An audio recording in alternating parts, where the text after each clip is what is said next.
नमस्कार दोस्तों, मैं डॉक्टर सर्वेश कुमार सिंह, आयुर्वेद चिकित्सक, आप सभी का अपने यूट्यूब चैनल आयुर्वेद संजीवन पे हार्दिक स्वागत करता हूं। दोस्तों, अगर आप हमारे चैनल पे पहली बार आए हैं तो आप इस चैनल को सब्सक्राइब कर लें ताकि स्वास्थ्य से संबंधित नई जानकारियां आपको मिलती रहे। साथ ही दोस्तों, आप इस वीडियो को पूरा देखें, लास्ट तक देखें ताकि आपको पूरी जानकारी मिले। दोस्तों, आज हम जिस विषय पर चर्चा करने वाले हैं बहुत ही महत्वपूर्ण है। आज वमन कर्म के बारे में। वमन कर्म यानी कि जो वोमिटिंग प्रोसेस होता है, उल्टी कराने वाली जो प्रक्रिया होती है, शोधन कर्म, पंचकर्म चिकित्सा के अंतर्गत जो पहला प्रोसेस आता है इंटरनल शोधन के लिए, उसके बारे में चर्चा करेंगे दोस्तों कि वमन कर्म की जो प्रक्रिया होती है वो कैसे संपादित होती है, किस प्रकार से उसमें क्या करना रहता है, कैसे प्रक्रिया होती है, और ख़ास तौर से एक इमेज या छोटी सी क्लिप के माध्यम से आप उस प्रक्रिया को जज कर सकते हैं, थोड़ा सा देख सकते हैं। दोस्तों, आइए शुरू करते हैं, वमन कर्म की प्रक्रिया के बारे में जानते हैं।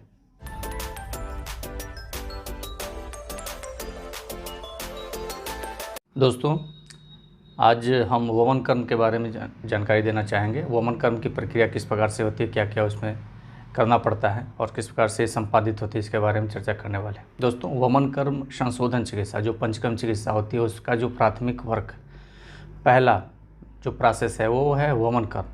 ये मेन प्रधान कर्म के अंतर्गत आता है और इसमें जो पहला प्रोसेस होता है वमन कर, इसमें वमन कर अर्थ होता है उल्टी कराना, वोमिटिंग, ऊपर से मुंह के रास्ते जो उल्टी होती है, सामान्य एक उल्टी होती है और इसमें हम दोषों को बढ़ा करके या दोष बढ़े हुए हैं तो उनको, उन कफ दोषों को शरीर से बाहर निकालने की जो प्रक्रिया होती है वही वमन कर्म होता है। यानी कि ऊर्ध्वजत्र यानी कि आमाशय से ऊपर के जितने भी आपके दोष हैं वो सब वमन के द्वारा ही बाहर निकलते हैं आमाशय के ऊपर, और ख़ास तौर से सर्वांग यानी कि पूरे शरीर में भी आपके जो कफ दोष स्थित है वो भी आपके शरीर से बाहर निकलता है। लेकिन जो कफ का जो प्रमुख स्थान शास्त्र में कहा गया है वो है ऊर्ध्वजत्र, यानी कि इसके ऊपर आमाशय के ऊपर के जो स्थान है वो कफज के स्थान है, कफ दोष के स्थान है। तो वहाँ पे कफ दोष की वृद्धि ज़्यादा रहती है और कफ दोष वैसे तो मूलतः आपके पूरे शरीर में विद्यमान रहता है, लेकिन ज़्यादातर प्रमुख स्थान उसका ऊपर का, इसके वक्षस्थल के ऊपर ही कफ का स्थान होता है। इसलिए दोस्तों, इसमें यहाँ का जो नज़दीक मार्ग है, यहाँ से जो नज़दीक मार्ग है वो मुख मार्ग है। दोषों से बाहर निकलने का, कफज दोषों को शरीर से बाहर निकालने की जो प्रक्रिया होती है वमन द्वारा ही होती है, क्योंकि उसका नज़दीक मार्ग निर्णय के लिए वो आपका माउथ है। तो ऐसी स्थिति में उन कफ दोषों को आपके शरीर से बाहर उल्टी द्वारा बाहर निकाल दिया जाता है। इसमें जो प्रक्रिया होती है दोस्तों, सबसे जो प्रथम होता है, आयुर्वेद चिकित्सक जो पंचकर्म सेंटर चलाते हैं, जो पंचकर्म के एक्सपर्ट हैं, जो पंचकर्म चिकित्सक उनके सेंटर पे होता है, पहले वो आपके उस रोग का जज करते हैं, आपकी प्रकृति का जज करते हैं, आपके बल का जज करते हैं, ऋतु का आकलन करते हैं। उसके बाद चयन करते हैं कि आप उस कर्म के योग्य हैं कि नहीं। आप ठीक है, आप उत्साहित हैं कि हमको पंचकर्मा कराना है, लेकिन फिर भी जब आप चिकित्सक से मिलेंगे, एक्सपर्ट से मिलेंगे, तो वो चयन करेंगे कि आप उस प्रोसेस के योग्य हैं कि नहीं।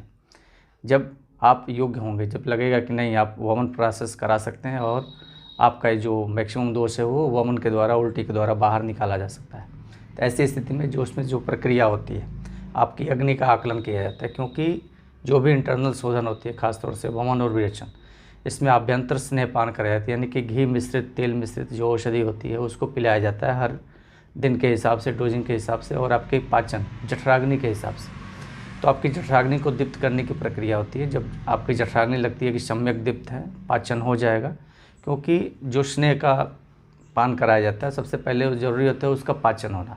अगर जब तक उसका सम्यक पाचन नहीं होगा, आपका वो प्रोसेस उतना यूजफुल यानी कि उतना रिजल्ट देने वाला नहीं रहेगा, आप उसके अयोग्य हो जाएंगे। यानी कि उस योग की परिभाषा में है कि जब तक आपकी जठराग्नि दीप्त ना हो आप वो प्रोसेस भी नहीं करा सकते। यानी कि जठराग्नि दीप्त होनी चाहिए, भूख ऊपर रहनी चाहिए, भूख बराबर लगनी चाहिए। ऐसी स्थिति में दीपन पाचन होता है, आपकी भूख को और थोड़ा सा प्रचंड बनाया जाता है। फिर उसके बाद आभ्यंतर स्नेहपान की बारी आती है, जो दूसरा प्रोसेस है आभ्यंतर स्नेहपान। सबसे ज़्यादा जो स्नेहपान कराया जाता है वो है दोस्तों घृत का। सामान्य घृत का भी पान कराया जाता है और औषधि सिद्ध घृत, यानी कि घृत को औषधियों के द्वारा मिश्रित करके बनाया जाता है।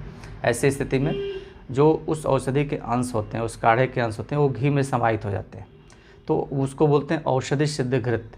तो उस औषधि सिद्ध घृत का पान कराया जाता है। वो चिकित्सक चयन करते हैं कि आपके लिए कौन सा स्नेहपान उपयुक्त रहेगा। आप स्वस्थ हैं तो उसके हिसाब से कौन सा घृत श्रेष्ठ रहेगा, और अगर आप विकार से ग्रसित हैं, रोगों से ग्रसित हैं, तो उसके लिए आपके लिए कौन सा घृतपान बेहतर होगा, तो उसका चयन चिकित्सक करेंगे।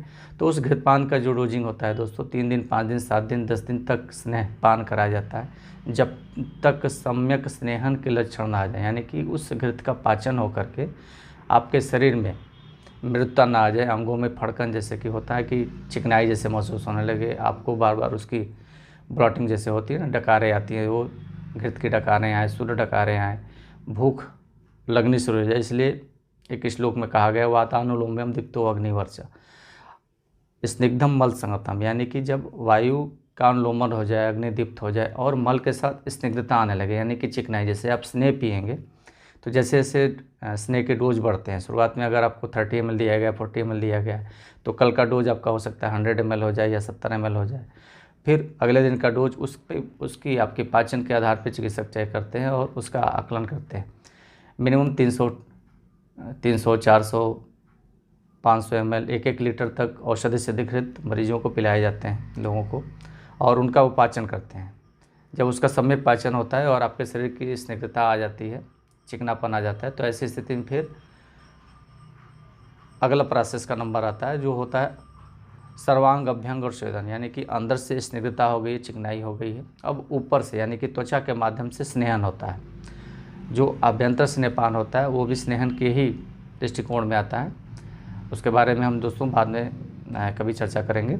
और फिर त्वचा के माध्यम से भी तेल जो है अवशोषित होता है और अंदर तक जाके दोषों को ढीला करता है। फिर जब स्नेहपान के सम्यक लक्षण आने शुरू हो जाते हैं, जैसा कि हमने बताया, तो उसके बाद चिकित्सक उस दिन का चयन करते हैं। उसके बाद 3 दिन तक या 3 काल तक चिकित्सक आपके पूरे शरीर का सर्वांग अभ्यंग और स्वेदन होता है, पूरे शरीर की मालिश और काढ़े के भाप से सिकाई होती है।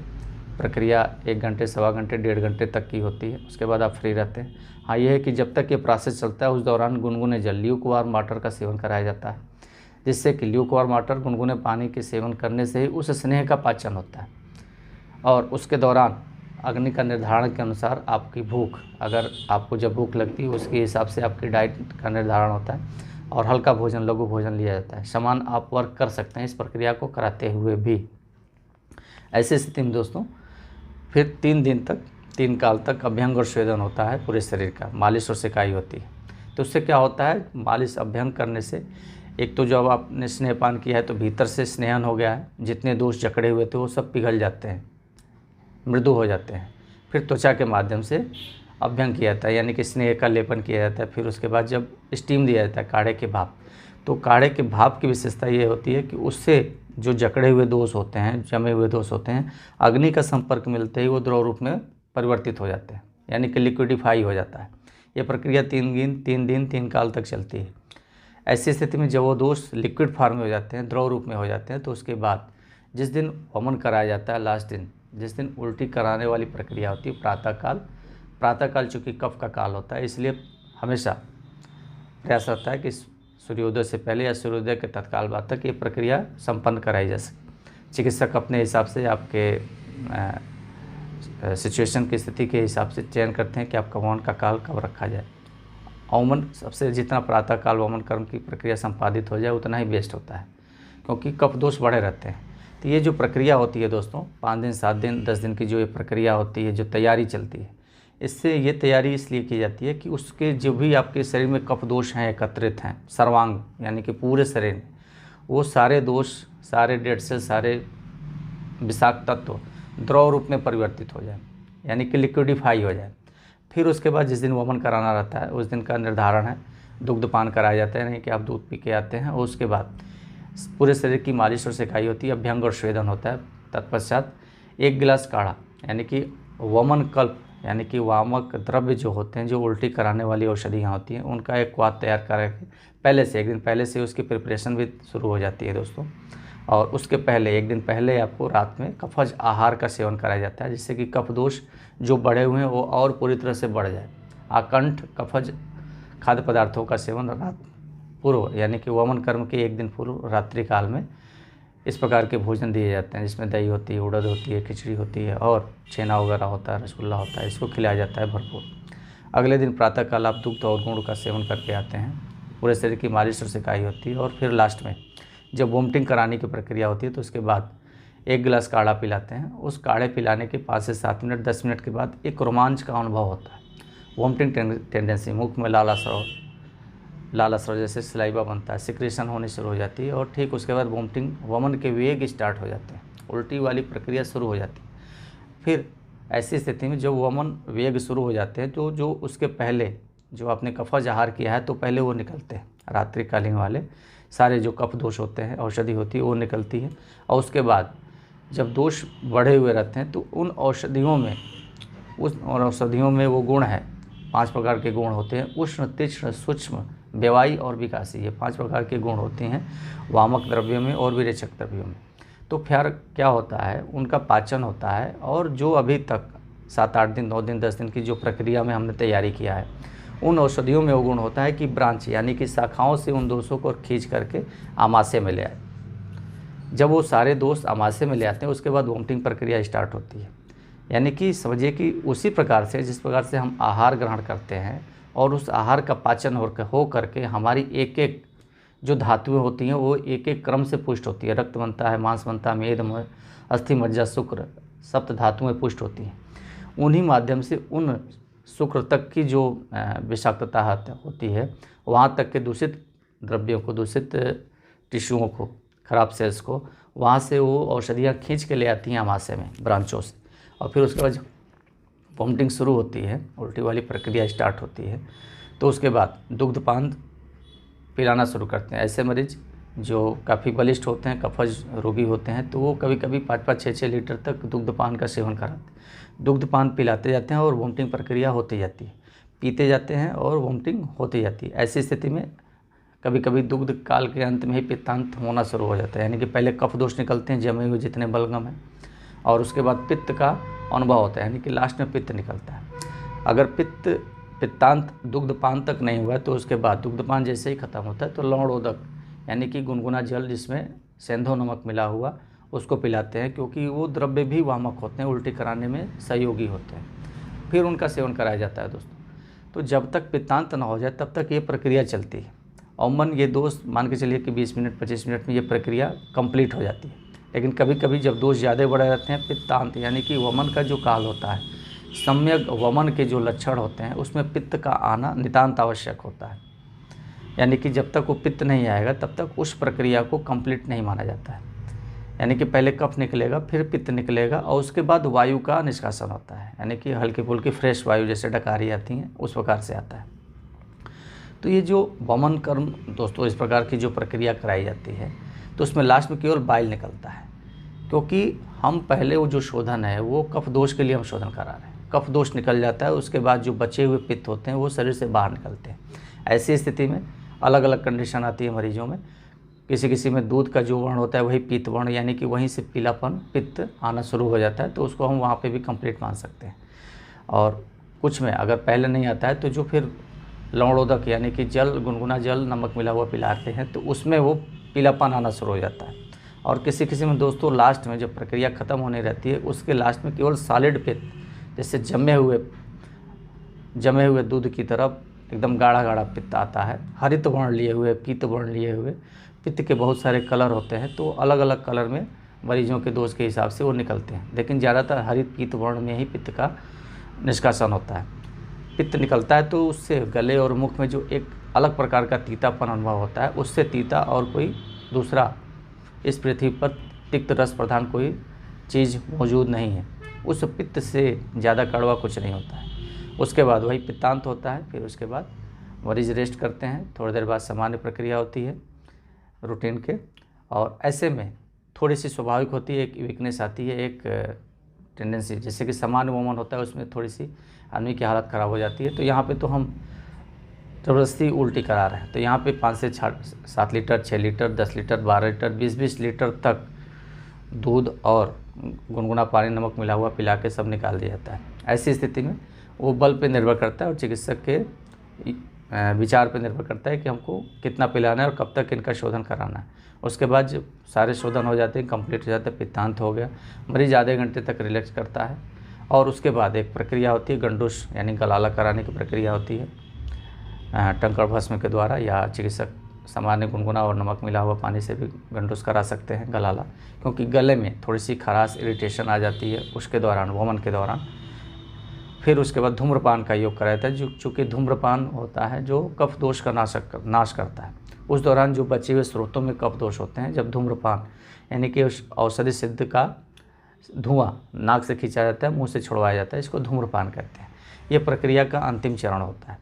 ऐसी स्थिति में दोस्तों जब ये प्रक्रिया संपादित होती है तो फिर उसके बाद आधे घंटे के बाद, 1 घंटे के बाद मरीज अपने आप अपने मन से अकेले ही ये प्रक्रिया करा के अपने घर जा सकता है। प्रक्रिया की सबसे जो बेहतरीन उपयोगिता आती है दोस्तों, कोई भी डिहाइड्रेशन नहीं होता है। जैसे कि सामान्य वोमिटिंग कंडीशन में आदमी की हालत ख़राब हो जाती है, लेकिन यहाँ पे जो एक सिद्धांत है, एक पैटर्न है कि 8 दिन, 9 दिन में, 10 दिन में हम ये प्रक्रिया संपादित कर रहे हैं, वहाँ पे इस प्रकार की कोई डिहाइड्रेशन नहीं होती है। क्योंकि प्राथमिकता है कि आपके शरीर में जो दोष है केवल वही निकलेगा, आपके इलेक्ट्रोलाइट इम्बैलेंस नहीं होंगे। इसलिए इस प्रक्रिया को आप सुन करके, देख करके अंदर झिझक या डरने की ज़रूरत नहीं होती, क्योंकि पहले तो इसका चयन ही होता है आप उसके योग्य हैं कि नहीं। ज़रूरी नहीं कि हमको सबको, सारे मरीजों को, सब लोगों को वमन करा दिया जाए। हाँ, सबसे ज़रूरी है कि स्वस्थ व्यक्ति भी करा सकता है और रोगी भी करा सकता है। उसका चयन चिकित्सक ही करेंगे, आयुर्वेद चिकित्सक करेंगे कि आप उसके योग्य हैं कि नहीं हैं। तो दोस्तों उसके बाद जब ये प्रक्रिया होती है तो उसके बाद एक संसर्जन क्रम होता है, चूँकि इस प्रक्रिया के दौरान जठराग्नि बंद हो जाती है, यानी भूख क्षीण हो जाती है। तो ऐसी स्थिति में जैसे हम आग जलाते हैं तो एक एक दिन का धीरे धीरे साइड से डाल के सुलगाते हैं, फिर वो प्रचंड अग्नि में तब्दील हो जाती है। फिर उसमें हम एक बड़ी पेड़ की टहनी भी डाल देंगे काट करके, हरी है तो भी वो जल के भस्म हो जाएगी। इसलिए एक संसर्जन क्रम का विधान होता है, जिससे कि आप अगले लघु थोड़े थोड़े आहार पे, लिक्विड डाइट पे, मूंग की दाल का सूप, खिचड़ी, धीरे धीरे उस डाइट को सॉलिड में बढ़ाते बढ़ाते 5वें और 7वें दिन से एक संपूर्ण आहार मिलता है। और इस दौरान आप अपनी सारी प्रक्रिया, जो भी कामकाज हैं, ऑफिस वर्क है, मूवमेंट वर्क है, आप प्रक्रिया चिकित्सक के निर्देश के अनुसार फॉलो कर सकते हैं। कोई विशेष रिस्ट्रिक्शंस नहीं होते। हाँ, ये है कि अगर ये शोधन इंडोर के अंतर्गत किया जाए, थोड़ा सा प्रिकॉशंस रख के किया जाए, तो ये शोधन के और बेहतर रिजल्ट मिलते हैं। दोस्तों आप इमेज के माध्यम से, एक छोटे क्लिप के माध्यम से, वीडियो के माध्यम से आप देखे होंगे, चूँकि अभी जस्ट 2 हफ्ते पहले हमने अपना स्वयं का वमन कर्म कराया है, उसकी हम इमेज हम डाले हैं, आप उसको देखें। और स्वाभाविक है, चूँकि हम जब चिकित्सक ही स्वस्थ नहीं रहेगा तो समाज के जो लोग हैं उनको स्वस्थ की परिकल्पना कैसे की जा सकती है। इसलिए हम भी स्वस्थ रहें और आप भी स्वस्थ रहें। इसलिए जो पंचकर्म की जो प्रक्रियाएं हैं दोस्तों, सब बहुत ही बृहद है, बहुत ही बृहद। ये तो अभी एक कर्म है जो कफ दोषों के लिए है, ख़ासतौर से अभी जो कोविड काल चल रहा है, ऐसी स्थिति में सबसे महत्वपूर्ण है आपकी इम्यूनिटी, ये आपका श्वसन तंत्र है। श्वसन तंत्र, गला, कफ का प्रकोप होता है। और कोरोना कोविड काल के अंतर्गत सबसे ज़्यादा जो प्रभावित होने वाला आर्गन है वो आपका फेफड़ा है। और फेफड़े का स्थान जो होता है वो कफ का स्थान है। कफ का जो मूल है वो है फुफ्फुस, यानी कि जो लंग्स होती है, फेफड़ा होती है, वही कफ का प्रमुख स्थान है। तो ऐसी स्थिति में जब वहाँ से सारे कफ दोष निकल जाएंगे तो आपका लंग्स फ्रेश रहेगा दोस्तों। और इस जो महामारी चल रही है, इस महामारी में भी आप इस रोग से ईजिली निपट सकते हैं, यानी कि उससे लड़ सकते हैं। उससे लड़ेंगे, आपकी इम्यूनिटी इंप्रूव रहेगी, आपका फेफड़ा फ्रेश रहेगा। तो ऐसी स्थिति में अगर आप प्रभावित होते हैं तो आपको कोई नुकसान नहीं होगा, आपकी प्राणों की हानि नहीं हो सकती। हाँ, लेकिन उसका चयन करना है चिकित्सक को कि आप उसके योग्य हैं कि नहीं। ये नहीं कि सभी लोगों का वमन प्रोसेस कराया जा सकता है। हाँ, मरीज की कंडीशन के आधार पे, उस व्यक्ति के बल के आधार पे चिकित्सक चयन करेंगे कि आप उस प्रक्रिया को कब कराएं, कैसे कराएं, और चिकित्सक की युक्ति के आधार पे ही वो प्रक्रिया कराई जा सकती है। इसलिए दोस्तों ये वमन कर्म बहुत ही अनिवार्य है शारीरिक शोधन के लिए। और अगले वीडियो में हम आपसे चर्चा करेंगे दोस्तों कि ये अगर हम रोगी हैं तो किस प्रकार के रोगियों के लिए प्रोसेस सबसे महत्वपूर्ण होता है। चयन तो चिकित्सक को ही करना है। इसलिए दोस्तों आगे की वीडियो हम आपसे चर्चा करेंगे किस प्रकार के रोगियों में इस प्रकार के प्रोसेस कराए जा सकते हैं। और स्वस्थ व्यक्ति तो करा ही सकता है, उसके लिए कोई निर्धारण नहीं, क्योंकि ये पंचकर्मा है, इंटरनल शोधन है, ये स्वस्थ रहने के लिए है, जिससे कि आपके शरीर के अंदर की जो टॉक्सिसिटी हो शरीर से पूरी तरह से बाहर निकल सके और आपकी इम्यूनिटी इंप्रूव हो सके। और यही प्रक्रिया, यही शोधन प्रक्रिया आपकी आयु को आगे बढ़ाएगी, क्योंकि इस युग में सबसे ज़्यादा जो निर्धारण है टॉक्सिसिटी का, जल, आहार, वायु सब दूषित है। जो भी आप खा रहे हैं सब दूषित है। ऐसी स्थिति में आपके शरीर की टॉक्सिसिटी दिन पर दिन और बढ़ती जा रही है दोस्तों। तो इसलिए शोधन प्रक्रिया का, पंचकर्म चिकित्सा का इस युग में और भी रोल बढ़ जाता है। इसलिए दोस्तों अगर आपको स्वस्थ रहना है तो समय समय पर अपनी पंचकर्म चिकित्सा शोधन प्रक्रिया जरूर करें। तो दोस्तों आज का जो विषय था वमन कर्म की प्रक्रिया कैसे संपादित होती है, थोड़ा सा संक्षिप्त हमने वर्णन किया है। हो सकता है वीडियो थोड़ा सा लंबा हो, लेकिन फिर भी अगर हम अपने क्लिनिक में इस प्रक्रिया को हम डिस्क्राइब करते हैं तो लगभग 1.5 से 2 घंटे लग जाते हैं। तो ऐसी स्थिति में यूट्यूब के माध्यम से, इस चैनल के माध्यम से प्रयास कर रहे हैं कि थोड़ा सा मिनिमम बहुत ज़्यादा समय ना लगे, जिससे कि आप वीडियो बहुत ज़्यादा लेंथी लंबा ना हो। इसलिए दोस्तों अगर आपके मन में किसी प्रकार के क्वेरी या क्वेश्चन है, किसी भी विषय से संबंधित, शोधन से संबंधित, पंचकर्म से संबंधित, आहार से संबंधित, डिजीज से संबंधित या क्षारसूत्र एनोरेक्टल डिसऑर्डर से संबंधित, तो आप अपने कमेंट के माध्यम से अपने उन सवालों को कमेंट के माध्यम से पूछ सकते हैं। और दोस्तों अगर आप हमारे चैनल पर पहली बार आए हैं तो आप इस चैनल को सब्सक्राइब करना ना भूलें। और दोस्तों अगर आपको वीडियो अच्छा लगा तो अपने जानने वाले लोगों को शेयर करें, लोगों को जागरूक करें। तो दोस्तों इसी के साथ आज का जो विषय है यहीं समाप्त होता है। नमस्कार।